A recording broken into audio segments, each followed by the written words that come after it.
Hi, it's KCCK's Culture Crawl.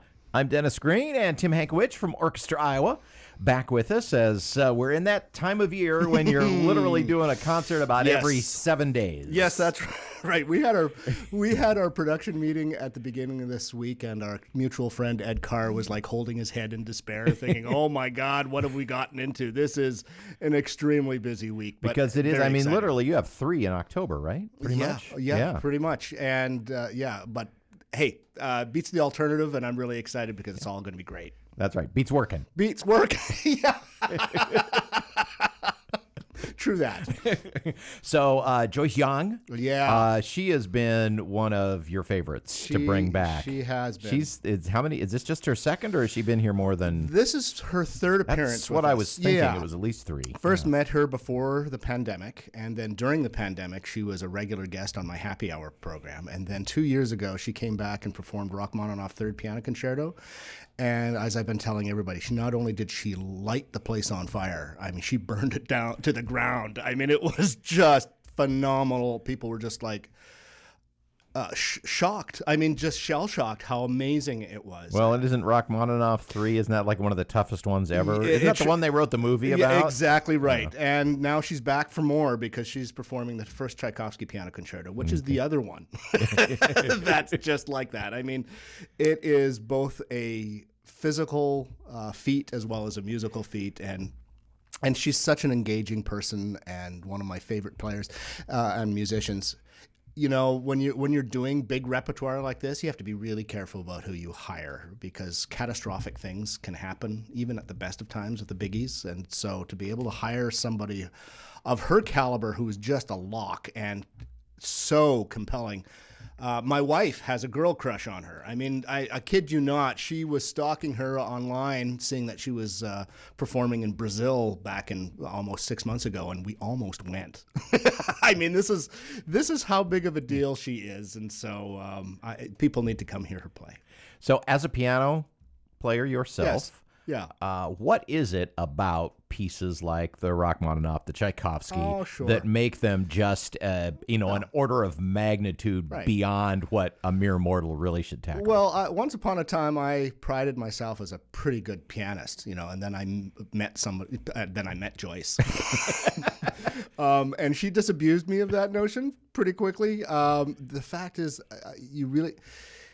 it is so difficult. Even really fine pianists may not have the technical capacity to play these pieces. That's how advanced they are. Or even if they do have the technical capacity to do it, there's also a musical component. There are a lot of pianists out there who are kind of robotic, but they can play it. And then there's also it also takes incredible mental discipline. The older I get, I despair when I sit down at the piano and I just can't remember what comes in the next measure, and so just to have that sort of mental discipline, musical capacity, virtuosic technical ability, that's what really separates the great from the good. And, we should also mention that, because sometimes you don't think about it, but your soloist performs without music. Oh yeah, the orchestra. You get a look at music. I Tim. do, and Joyce exactly is playing without a net. Yeah, people think I have the hard job. No.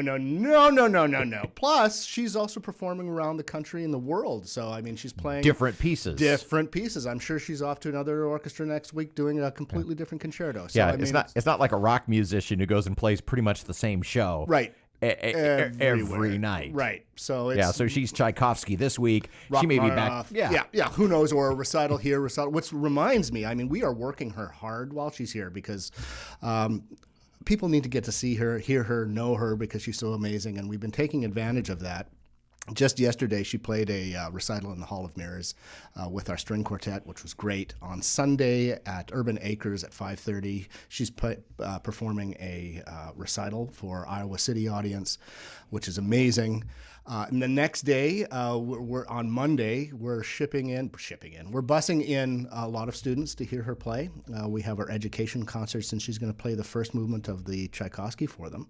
I mean, this is such mind-blowing music and capability that it's really important for our younger generation to really see this live and not just sort of listen to it online and go, what was the big deal, when they see a real living, breathing person doing this superhuman stuff. Well, we're talking, it's KCCK's Fund Drive this week, and we've been talking about that aspect a lot, that the ease with which we can listen to music on streaming services is such that music has become so much just musical wallpaper in the background for people. David Bowie said there's going to become a time when listening to music is like turning on a faucet, and he was right. And it's and so we've lost some of the magic of it because it's just everywhere, but we don't realize what goes in to make it.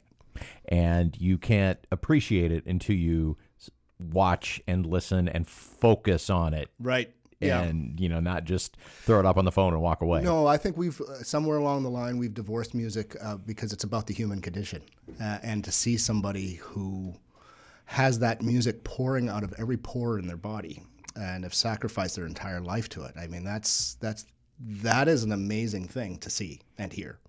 Joyce Yang will be with the Orchestra Iowa for this weekend's concert. Now, we mentioned several stops, but the main concert is Saturday only. Oh, yes, there is a concert. Yes, the main. Yeah.